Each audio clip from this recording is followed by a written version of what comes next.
Okay, welcome to Deep Dive with Dr. D. Happy Sunday morning. What a gorgeous weekend in Ellensburg. Supposed to get 70 today or something like really? that. Like 65, 70. And maybe that's tomorrow. Anyway, good weekend. I have with me my guest Cecil Velasquez. We'll learn a lot more about him today. But my shameless plug, I forget to do it from time to time. If you haven't gotten it yet, there's my book. It's available wherever you buy books. And this one is yours. Awesome. Yeah, enjoy the read. I will. It's I call it the short story of the wild ride of my life. Yeah. Okay. All right. And I was just talking to someone. Who was that? We were just talking about something, and they're like, "Oh, you're talking about chapter 4." I'm like, "Oh, yeah, I am." I have Cecil with me today. We've known each other a couple years, I think. Couple years now, ish. Yeah. 2 years ago when you did Santa. Yeah, and I think had you just came on then? I was on leave of absence. You were. So I was on leave, and then I came back, and they were like, "Hey, we're having a Santa's Santa." coming. I was like, "Okay, cool." Yeah. So yeah. And I remember, I'm going to have Cecil introduce himself, but I remember, I'm an observer of people and places and things, and you really, impressed me from day one. Man to man, guy to guy. I want you to hear that because you just have this nature about you that is really, calm and cool and collected. I'm sure you get fired up about some things. I'm going to ask you about that. Yeah. But I think the big thing, we actually ended up switching, where I had maybe been thinking about it, but that's not why I switched. But how you are with the people that work for you, we're going to talk about that a little bit, and how you are with people that walk in the door. You're kind of just hanging out, but you're not hanging out laissez-faire. You're just super cool. And I'm guessing you deal with people who are stressed, right? Oh yeah. With stuff. Oh yeah. So that really impressed me, and it made me want to get to know you. And so here we are, 2 years later, and welcome to the podcast. So let's kick this off with what I usually do, and I ask you, if you got the camera there, and let's say no one knows you. Who are you? And whatever you want to share, personally, professionally. Tell the world about Cecil. I mean, I'm just an average guy, There's actually a Luke Combs song that that I love. Anytime I hear it, kind of explains that that's me. It's just me. Middle of the road, average Joe, not much to show. Yeah, underachieving. I'm a hell of a lover, damn good brother. Oh, but I wear my heart on my sleeve. That's me. That's me. Yeah. I love my family. Yeah. I love everybody that's in my life. Yeah. I'm just try to be a giver and take care of people when I can. Yeah. I like that. Yeah. I was just talking with a friend last night. What you just said about I'm just an average guy, and I just want to give to the world. And him and I were sharing that because he's doing really well in life, and I'm like, you're just a good all around human and person. He's like, I just want to give to the world. Yeah. Yeah. I mean, I just I don't feel like I'm anybody special. Nothing like that. Yep. I'm just me. Yep. Yeah. If that makes any sense at all, Yeah, I always say to people, that they're like, "Wow, look at you." I'm like, I'm just a kid from the streets of Tacoma. Yeah.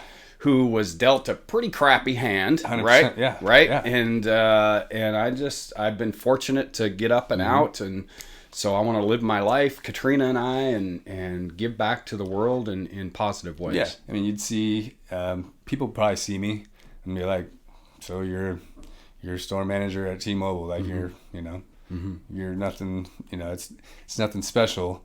But based on where I came from and the struggles, to me, this is something for me. It's huge. It's big. Yeah. And and that's what I'm talking about. It shows, it comes out of you. You're not even intending, but when people meet you, I guarantee you other people would say this. And I've seen you in the community now. Yeah. That's part of why I was like, oh, this guy's a cool dude. You're at your daughter's events, and you may not know this, but I was sitting up back in one of the games, and you were sitting kind of down here, and I was watching as people would come in and they'd see you, and they'd want to say hello to you.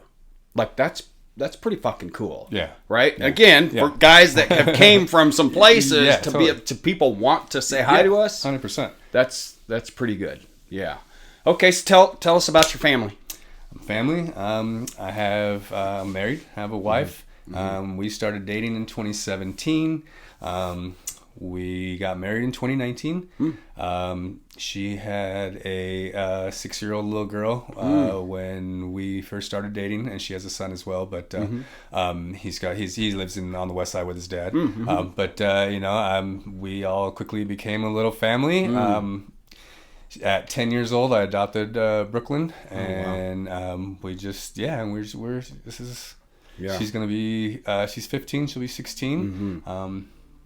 That's and I see your post, and when you and I have talked, that's really important to you. Yes. Being a family guy with your wife and your daughter and community and all of that. Very much. Yeah. That's really cool. If anything, that's probably the highest thing on my priority list. We just had the boys over, my son and grandsons, and we're sitting there, and grandson Anthony's like, Grandpa, let's go to the skate park, and what, and at first I'm like, and then I'm like, okay, let's go. Yeah. You know what? And me and Tyler and the two grandsons, we go down there and we just sat, we got a couple pictures of it, and it's just like, that means the world to me. Yeah. Right? That's where it's at. Yeah, totally. Yeah. Yeah. Super cool. That's like I said, I'm at Brooklyn's games. I don't miss anything. Like if I can avoid it, I do. I'm there. Yeah. So tell us just the brief story you told me about your wife and you. You guys have known each other a long time. So we actually went to high school together. We didn't hang out in the same crowds, nothing like that. She knew who I was. I knew who she was. We maybe have ended up at a couple of the same parties or something like that. Yeah. I was a troublemaker. She was not. And, lives later, all the way to 2017, when we first kind of, she kind of reached out to me, and we have pretty much talked every day since then. That's super cool. Yeah. Where'd you go to high school? Linden High School. Linden, that's right. Yeah. You said that. Remind me where Linden is. Linden, north. If you go over I-5, and literally go, it's north. It's on the border. It's right it's there. on the border. Yeah. So way north. Yeah. Is that where you were raised? Yeah. Well, yeah. Whatcom County is kind of where I was raised. Okay. Born and raised, actually. I lived in Texas for a little while. For a little stint of life between there. Cool. But pretty much born and raised in Whatcom County, Bellingham, Ferndale, Blaine, Birch Bay, Linden areas. And remind me what brought you to Ellensburg. To Ellensburg, so we were living after Tiffany and I first started dating. I had some struggles, and she was like, hey, you know what? You want to move down here? I can help get you a job at T-Mobile. I was like, sweet. That's right. I had previously worked for a plumbing wholesale company for like 13 years. Yeah. And I was just kind of like, at a certain point, I was just like, I'm done. I was like, I'm done. I can't do this anymore. So were you guys dating at this time? We were dating. Yeah. You were? Yeah, we were dating at that time. Oh, wow. So she was like, hey, if you want to move down here, can help you get a job. So we were living in Everett. She lived in Everett at the time. Okay, got it. So I moved to Everett. Okay. We lived there for a little while. We did our thing there, and we have. I used to be a part of the Bearded Villains Beard Club. Yeah. Okay. A couple of the guys live here. So you'd been here. So I'd been here. Yeah, we used to come here every year for Christmas parties. We'd have the Christmas party at their house every year. We'd do donations and that sort of thing. It was a cool little town. Yeah. And then my wife's all her family pretty much lived here. Her dad. Her dad lived here. Her mom lived here. Her grandparents lived here. So there were some strong connections. Her both of her sisters lived here. So that's cool. It was like, me personally, I don't really have anything. Yeah. So if that's what you want to do, let's do it. Yeah, let's do it. I ain't got nothing holding me over here. And how long ago has that been now? That was in 2020. Okay. Yeah. Oh, right during the old pandemic. Year of the COVID. Yeah. Yeah. We probably after a year, people were like, "How you guys like it over there?" We were like, "Don't know. We don't know." Yeah. Not sure yet. That's cool. So that store's doing well. T-Mobile. Yeah. I mean, every time I drive by, it's busy. We opened that store opened in 2020. Yeah, it did. Mm-hmm. Yeah. Because they closed the Sprint store. Had they closed it yet? They hadn't closed it No, yet. It was not still yet. there. Yeah. Like a year and a half after that Yeah. is when T-Mobile bought Sprint and then kind of all that stuff. Got it. And merged over. Yeah.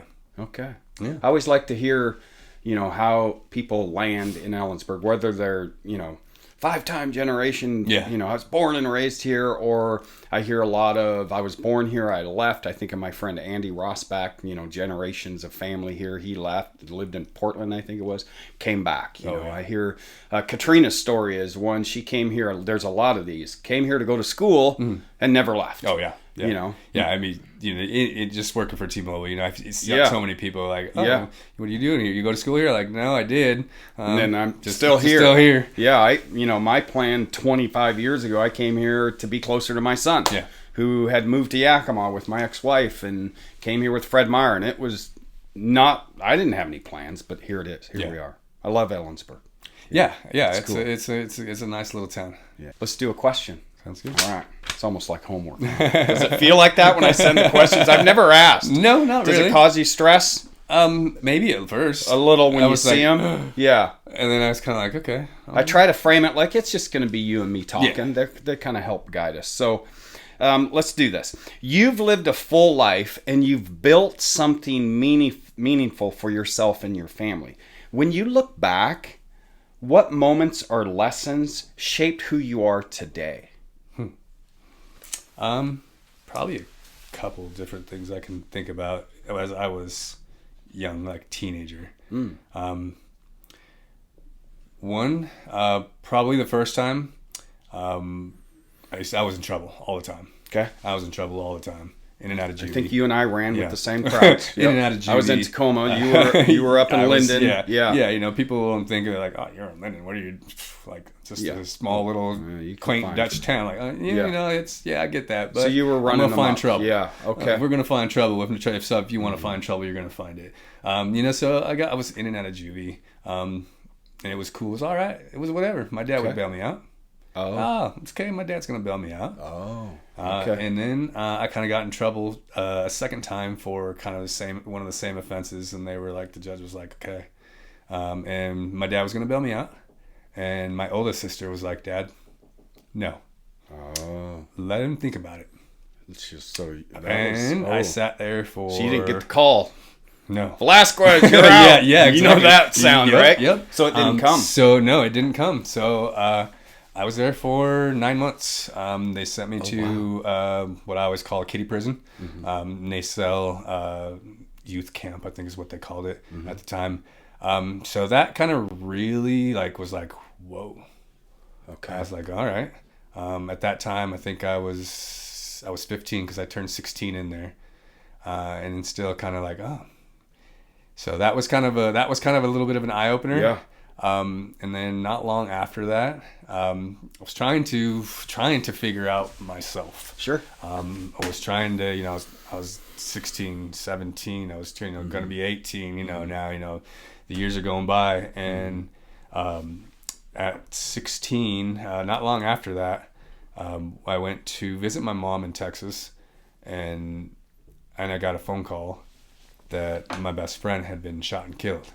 Oh, wow. And that was just like, wow. Oh, wow. So that was another big eye opener. Yeah. Of, hey, you need to do something. You need to figure it out. Yeah. You need to figure it out. Yeah. And that's kind of where it was like, okay. After that, I left. Once I finally got home to Washington, I've been working ever since then. I just kind of was like, no, this is what I have to do. Like, I can't, I'm not going to kiddie prison anymore. You're going to big boy jail. Big boy jail. Yeah, you're going to big boy jail now. So that was So probably... wait, so it's a myth that jail's cool? He totally missed. Right? Total myth. I know. Total it's myth. like, no, there's something about when that door closes. Yeah. And you hear and that realization that your freedom's gone. I don't care how cool you are, jail's not cool. It's laying on a cement pad. God. Yeah. With lights that never turn off. Yeah. People telling you when to get up. People Yeah. telling you when to go to bed. When you can eat. Yeah. When you can't eat. What you eat. Yeah.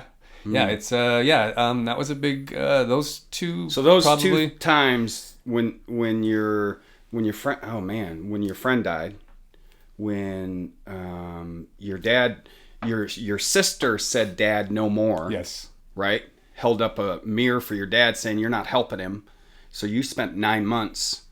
So those were momentous times. Very. Yeah. Yeah. That was kind of where it was like, hey, man, you got to figure something out. Yeah. So when did you try calling your dad to say, "Hey, will you get me out?" Or did you know he wasn't gonna? No. He would come visit me. He'd call me and come visit me all the time. Yep. Like even when they sent me away, like we lived up in, like what I was saying, up in almost by the were you Canadian mad? border. Was I mad? Probably. Yeah. I was a little upset. Yeah. Like what the heck? Yeah. You know? You always did this before. Yeah. Why? Probably even more mad at my sister. You know? Oh, yeah. Like, yeah. what are you doing? Like, you're messing up my game here. yeah, 100%, sure. yeah. But my oldest sister she's always been kind of like our mother. Okay. Like, I have two sisters. So, yeah. Okay. So she's always plays like our mother. Like just even just a little while ago, like a week or so ago, I had a little struggles and sure first, hey Vic, you call her, you talk to her. Yeah, it's my brother. Yeah. It's like my oldest brother. Yeah. He was a father figure to me a lot along the way. So that's and I asked that just, so people can kind of hear, because I get a lot of calls and I talk to people about helping people find a path to recovery, right? And it's that thing of, when you keep giving to someone who's in active use, are you really helping them? Are you hurting them? And I remember much smaller scale, I had gotten arrested and got thrown in Raymond Hall in Tacoma. And my stepdad at the time, he let me sit in there. And it wasn't 9 months, but it was like, I don't know, 4 or 5 days. And it was like, oh shit. Yeah. This I've heard, sucks. I've heard stories of Raymond Hall. Yeah. It sucks. So I like to say, and I'm hearing this with you, that you knew your dad still loved you. Totally. You knew your dad still cared about you, but you also learned that dad wasn't going to keep bailing you out. That you had to be held account for your actions. Yeah, 100%. And that's helpful, 100%. right? Yeah. Yeah, that's, I was going to say super cool, but interesting. Had that not happened, yeah. who knows what I'd be doing right now. Yeah. It makes me think of the time that I went to my grandma Hesselwood's, and her picture's on my desk in my office on campus. And I was in my mid-20s in Tacoma, and I was kind of trying to turn things around, but kind of full of shit, but kind of doing this dance. And I went over, and I needed a place to live. I was couch surfing, Yeah. and didn't have a job, wasn't, sufficient at all, self-sufficient. And I went over, and I asked her, and sat, I called her. This is old school, before cell phones. Can I come and talk to you? And she's like, sure. She loved me, right? I knew so she said, sure, come over. And I'm like, hey, can I live with you and Grandpa? And she just calmly said no. And I remember leaving there kind of pissed off, a little upset, but also, why would you let me live there? Yeah. And good for you for, there was part of me that also knew that, and I'm hearing that with your dad, that, you knew your dad still loved you, but you also knew, I made this mess. 100%. I've got to clean it up, right? Yep. Yeah. From the outside, you come across, and you really do, like, as a very grounded leader. Like, you're, seriously, dude, when I've been in there, and what I hear from Haley, who is, I consider her a friend and someone I talk to, she really looks up to you in this way. So, from the outside, you come across as a very grounded leader, both at work and I'm guessing also at home. Educated guess. I've never been in your home, but just from what I can tell about you. What values guide you on how you show up as a dad, husband, and a leader in your work? Is it, not sure if it's considered a value, but just making sure I'm there for everybody. There was a big part, so you hear talk about my dad.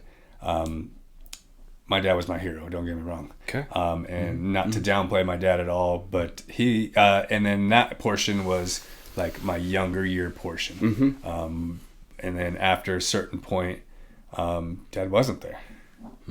That's why I was in and out of jail.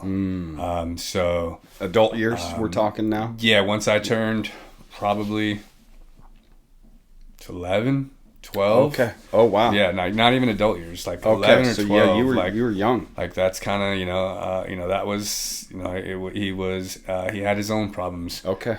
With alcohol. Okay. So, Yeah, like that was, and I don't want to downplay or talk bad fine. about my dad, but he wasn't there. And I didn't have the guidance. I didn't have the involvement in my life. You had it previous. Yeah. So you had it, and then you didn't And then have all it. of a sudden it was gone. And you, As far as, I mean, or at least that, It's okay. from what I can remember. Yeah, sure. So that is huge. And that's kind of why, kind of like you were saying, like with my daughter, like, I try to assert myself into every aspect of her life. Like, I want to know everything that's going on with you.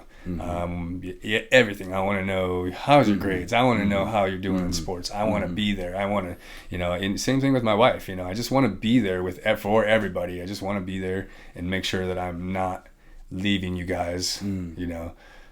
Because you saw the impact. Because you felt the impact. I felt the impact. You had that, and then it wasn't there. Yeah. And it caused you problems. 100%. Yeah. So a value, I don't know if that's really considered a value, but that is something that definitely shapes why I am the kind of father and husband that I am, and manager. Same with your Try work. to be the manager that I can, And then on the same sense, I've never wanted to be that, that manager that you don't like working for. You know what I mean? Yeah, we've had those. Yeah, totally. So, I didn't ever want to be a micromanager. I want to make sure, I want to give you guys the authority and the autonomy to be able to do what you need to do. So empowering. Yeah, exactly. Is there some spots where you're going to have to come and say, hey, can I do this? Can we do that? Yeah, of course. Yeah. But that's part of it. Take the initiative, and and I want you guys, I want everybody to. I want them to just be able to believe in themselves and take the initiative and understand and know that they can do that. Whatever it is that they want. That is that case. You know what I mean? Yeah, I think there's a lot. I hear that same thread, and I had it in my own life where, you have significant adult figures, whether it's a dad or a mom or an uncle or a brother, where they're there and then they leave. That's like, man, that's really hard. And it can cause us problems, and we go through struggles. But just like you, Johnny Revell's flag is right there. Johnny, my dog, is named after Johnny. Johnny was a stepdad who actually gave a shit along the way. And then, he died of cancer and he was gone. And my trajectory changed from then on because I then lost that. Yeah. And it was like, oh man, it was really hard. And why, just like you, being a father's been my most important role. Being now a grandfather, most important role. But also in the work I do with mentoring students and teaching on campus, my overall goal is to help people see that they have it within them to do amazing things. Yeah. And how do we do that? Empowering them, 100%. teaching them the skills, and then letting them go, right, and do those things. And kind of like you're saying, like, that's kind of like with Haley. I'm like, dude, like you got this kid. Yeah. She's a great kid. Yeah, and we have that common thread. Okay, question number 3. You've recently started changing your relationship with alcohol and marijuana. What led you to that decision, and what have you been learning about yourself through that process? Led me to it initially for my wife and my family. My wife is in recovery as well. 8 months. I'm working on 9 months. Nice. So awesome. That's really I'm super proud of her for that. But it took me a little bit to figure out that this is what I needed to. That mainly is kind of, and as it's gone through, I'm like, you know what, this is actually for me too. Yeah. This is for me. Yes. Nice. Yeah. It's not, initially I was like, I want to do this for them.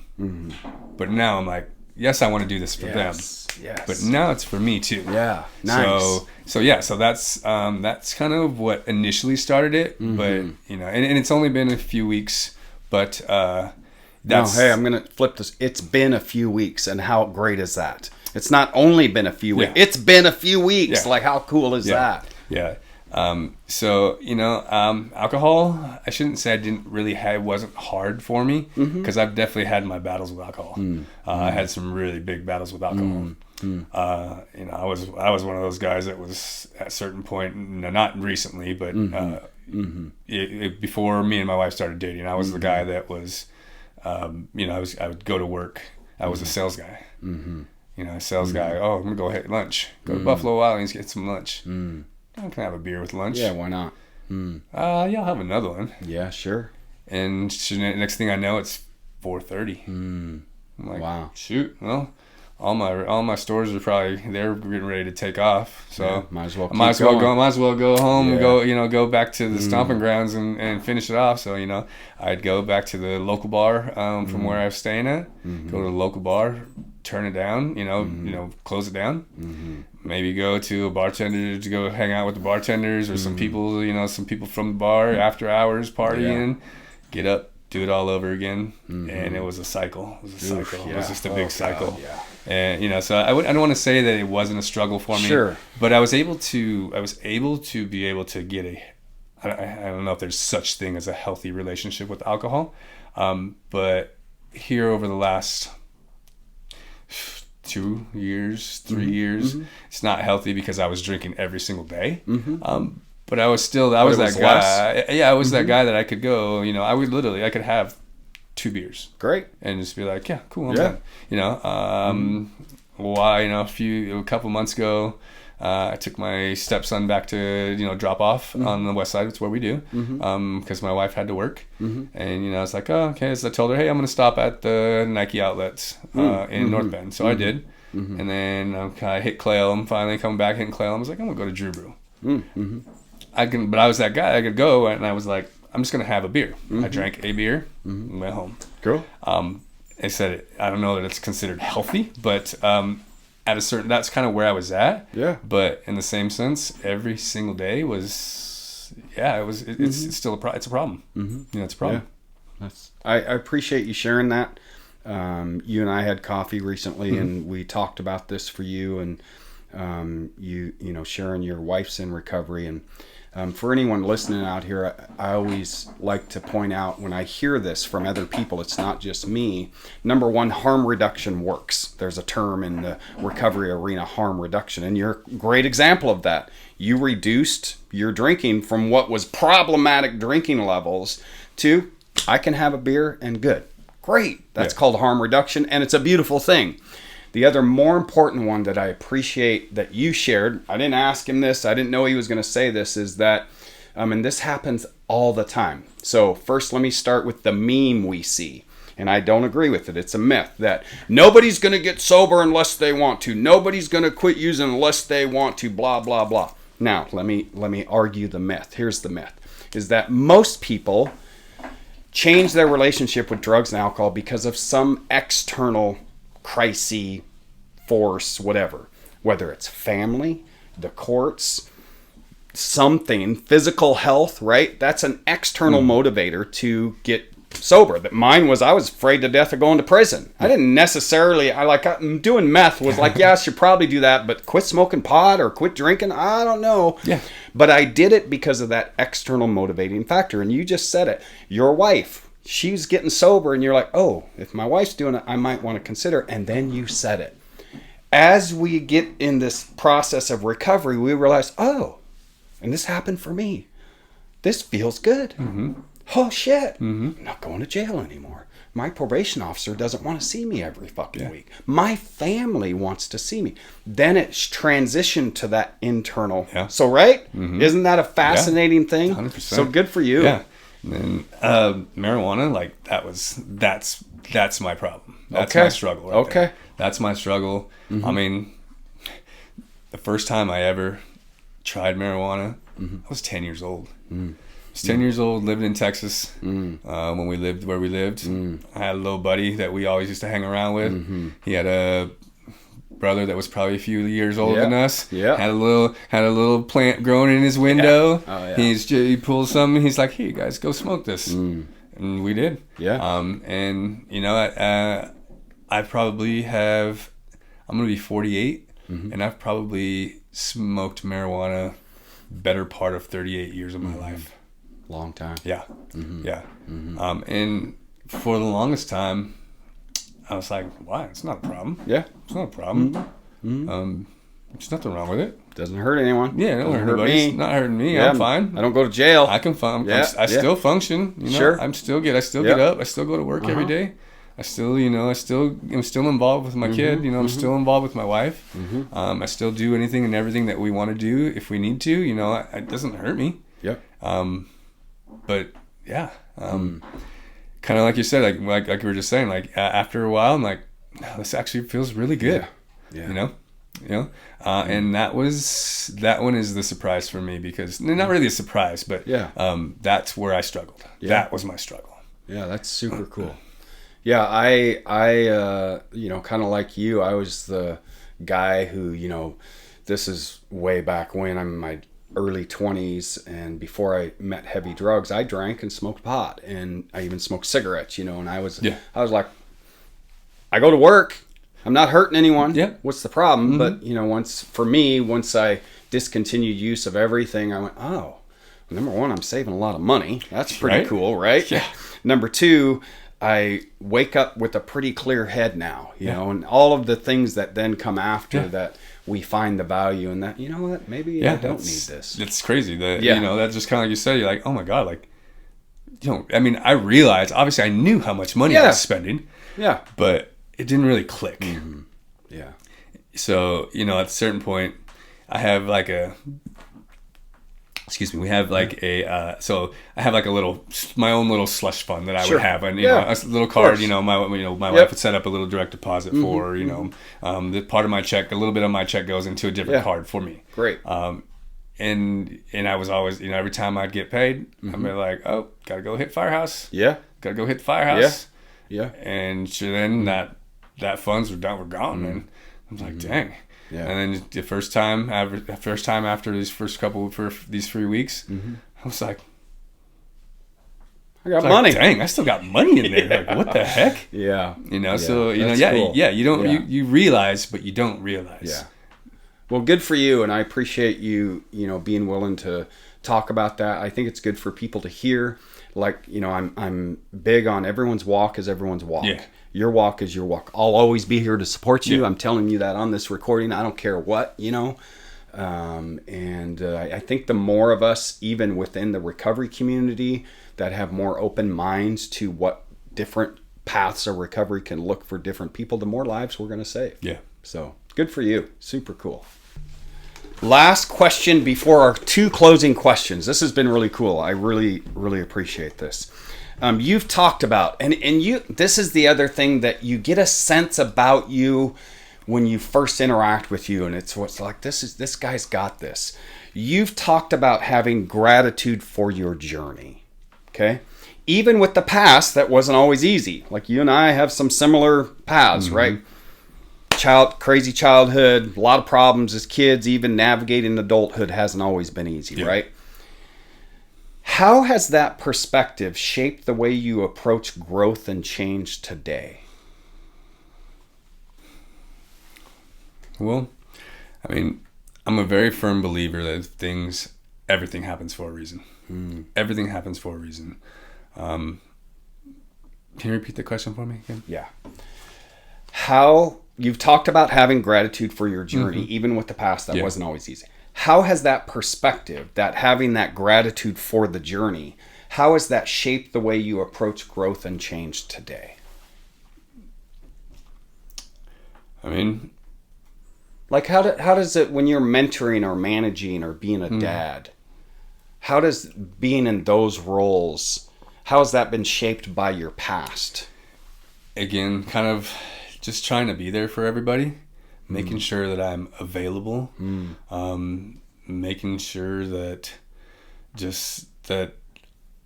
I'm there, that I'm available. Like anybody, you've said that a few times. Like my staff knows. Like all my staff knows. My phone's always on. Okay. Like my phone's always on. They know. And is it just because of that situation with your dad, or has other things shaped that? You've said that several times during this. It's important for you to be there. Where does that come from? think probably just because I didn't really have anybody. I didn't really have anybody growing up. I had kind of just a quick back on my story. Yeah, I was born in Bellingham. Born in Bellingham. We moved to Texas shortly after that. I don't even know the time frame. Sure. Probably lived in Texas because that's where my dad grew up. My mom and dad grew up. We moved to Texas when I was, I don't know, 3-ish or so. My mom and dad got divorced or separated, I should say. Didn't really see my mom a lot. My sisters, my oldest sister was, I think, a freshman in high school when she ended up getting pregnant and moving out of the house. Oh, so and young. then my other sister was a senior in high school when she did that. So there's an went age through her. difference. Yeah, my oldest sister is 55, I believe. Now. Okay. And then I want to say my other sister is 52. Okay. Yeah. I think. So not huge age Not difference, huge, but some. no, yeah, but they not moved huge. out early. They moved out early. Yeah. Then it was just You me and my dad. Okay. Me and my dad, and we lived a lot with my grandparents in Texas a little while there. My dad was, he had his tons own of stuff. girlfriends, Yeah. girlfriends here, okay. girlfriends there. Okay. We moved we used to move kind of like you said, like you That's said. what we did. Like we moved. Yeah, you said that one day. Yeah. What we did is we moved. Isn't that fascinating? That was normal. We didn't know any different, but looking back, like, oh my God. Yeah. So I don't know. So how that many has an different- effect. Yeah. So I don't know how many different spots we ever moved to. And after So creating that, friendships. Yeah. And then after that, it was in school there in Texas. I didn't really have a ton of friends. I was at a certain point I was kind of bullied. And I was really young. I was bullied for about a year or so that I can remember. And then we moved back to Texas, back to Washington when I was probably 10. Lived back. We've been back here since. So, and then again, and it was just trying to fit in and not and trying to find people. And then that's kind of when I fell in with the wrong people. Wow, our kept stories falling are in with the a lot wrong alike. group. Yeah. Were they there for me? Oh, Were they yeah. my friends? Absolutely. Absolutely. Yeah, they were. Yeah, they were. They were. As we would say, they were down for me. Yeah. They were my friends.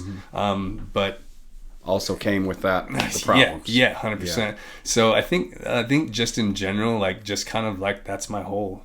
Like I feel like I've always just been kind of me, Alone. just kind of alone. Yeah, that I don't want anybody else to feel that way. So you want to flip that script. Yes. You and I have I agree with you that I believe everything happens for a reason, and you and I are supposed to meet for a reason. Yeah. Because we have a lot of similarities, and I too, in a lot of ways, I don't, I want to be there for people, and that's really strong for you. Yeah. And it makes sense. Yeah. Right. Yeah. That whole thing. I was telling one of my employees yesterday about that. I kind of had to say the same thing. It's like, everything happens for a reason. I'm a firm believer. Yeah. I worked for T-Mobile for a few years, and I kept trying to apply for assistant manager job as I was a sales rep. I applied for probably 4 assistant manager jobs on the west side before we moved over here. Nothing. It's like, Interesting. it's like, what the heck? Yeah. Then we moved over here. They promoted me to, when we bought Sprint, they promoted me to a certain position, and then they sent me to a store in Yakima to help them kind of trying to show them the T-Mobile ways. Yeah. And then that store then needed an assistant manager. Oh. So I interviewed for that and didn't get it. I was like, what the fuck? Yeah, frustrating. Super frustrating. I hit up my old manager, she was amazing. I loved her so much. As I hit her up, I was like, "Hey, what the heck, Yeah, man? what's going on?" She's like, "Don't worry." She's like, "I've been there." She's like, "I've been there." Okay. She's like, "You got this." I was like, Okay. All right." And then, sure enough, a couple months later, I was promoted to assistant manager at our new Moses Lake store. Oh. And then from there, 9 months later, I was able to promote back to here as store manager. So I was like, and that's about when we met. Or you were on leave. I was on leave. I was there. I took over I took over as manager late 21. Okay. Late 21. Yeah. Yeah. And then after, when all that kind of happened, it's like, JR, come on, man. So let me ask you this. What motivated you? What motivates you? Because you've had struggles, right? Even with your great life when you, because it reminded me when I was trying to become a manager at Fred Meyer a lot. It was like, you keep hearing no. Yeah. You keep feeling like, what's going on? What keeps you going? Determination.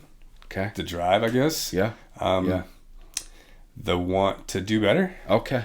Yeah. You know? Yeah. The want to grow. Yeah. And not just be stagnant. Yeah. I guess. Yeah. I like it. You know? Yeah. So just, I think I heard pretty clearly, your desire for your family, for people who work for you, your friends, you want to be there for them. And that's based on you felt alone a lot, and that feeling, and you don't want others to feel that. Yeah, 100%. Yeah. Even as a after kind of all that, that whole, and I was like, hey, dude, you got to do something. Like something has to change. Yeah. I lived in, I lived probably about 25 minutes away from any of my friends. I didn't drive.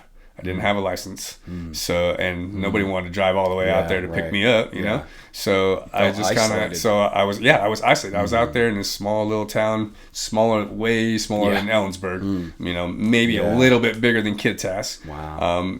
Where I worked, I had a job. My stepmom had got me a job at a spot, but it was just me. I would go to work, I'd go home, I'd sit in my room by myself.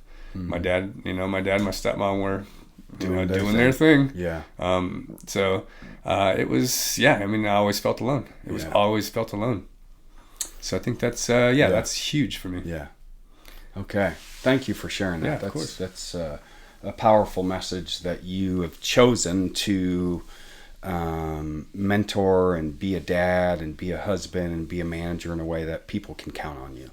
Yeah, and that's kind of exactly. Cool. I just want them all. I just want everybody to know that I'm here. I'm here. Yeah, good. Okay, let's wrap this up. So this is your opportunity to send a message of hope. If someone's listening right now, if they feel stuck or unsure, or they're feeling alone, and maybe unsure about making changes in their life, what would you want them to hear?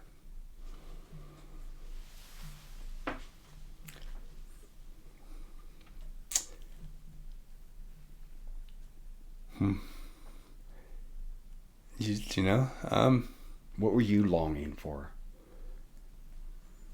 I was longing for, just for someone to, want to just hang out and just kind of, I guess what I probably want it's a long road. There's a long road, and there's a lot in front of you.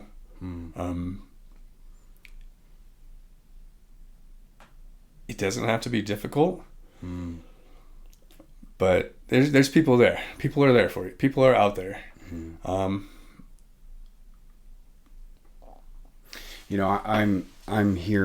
feeling from you, because it can bring me back to when I felt really alone.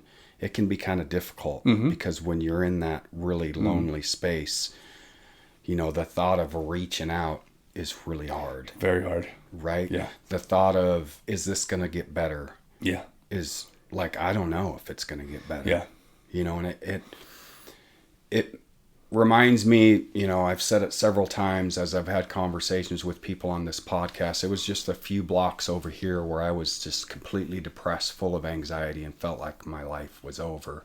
And people were doing welfare checks on me. Thank God for those people. Yeah. Right? I had law enforcement that came in and said, David, let's get you some help. And so I get that feeling from you that it can be hard to give a message of hope when you go back and you're feeling that. Yeah. Yeah. So what got you through?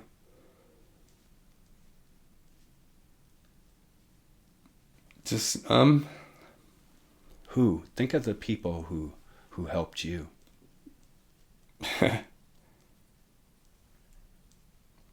Well, I feel like there was a certain part of my life, and what I always call my previous life, where I was a big part of the church. Okay. I was a really big part of the church. Okay. And I think that kind of helped me through some of the years. Yeah, good. Okay. I think that helped me a lot through some Yeah. of the years. Mm-hmm. It gave me a purpose. Mm-hmm. And it showed me, I had, I used to do like, I was an Awana leader. Oh, yeah. So I used to do TNT Awanas, the preteen kids. Yeah. It was as cool as could be. So I think that kind of helped me, gave me that hope. And it probably helped you kind of get out of yourself a little bit, because then we're helping other people. Exactly. Yeah. Not so worried about me. Yeah. Not to be dismissive of it. No, yeah, right? Totally. But yeah, good. So I'm hearing the church helped you a little bit, and being able to get into a leadership role, sharing your story, I'm sure was part of that, right? Yeah. I've been in a tough spot, and I'm going to get through this, and we can get through it together. Yeah. Yeah. Good. So thinking more recently, who have been those people that have really inspired you and empowered you to lift yourself up and out? My wife. Yeah. Tiffany. She is. Yeah. She holds you accountable too, right? Yeah. She's my rock. Yeah, that's she's cool. my everything. That's cool. I was in that cycle that I was telling you. Yep. I was in that cycle. Yeah. And she was like, "Hey, you can come over here. You can come down here, and I'll help you." She's like, "But I have 2 kids, and you can't do this." Yeah. And I was like, "Okay. Okay. Yeah. So you heard it. Yeah. Yeah. Yeah. And you were ready. Yeah. I was That's ready. Awesome. Yeah. That's cool. I always say, she saved me. She reached out and she pulled me out of that. Yeah. That's cool. Super cool. Okay, we're going to wrap this up. What's a question you've always wanted to ask me? Oh boy. You put me in the hot seat now. Gosh.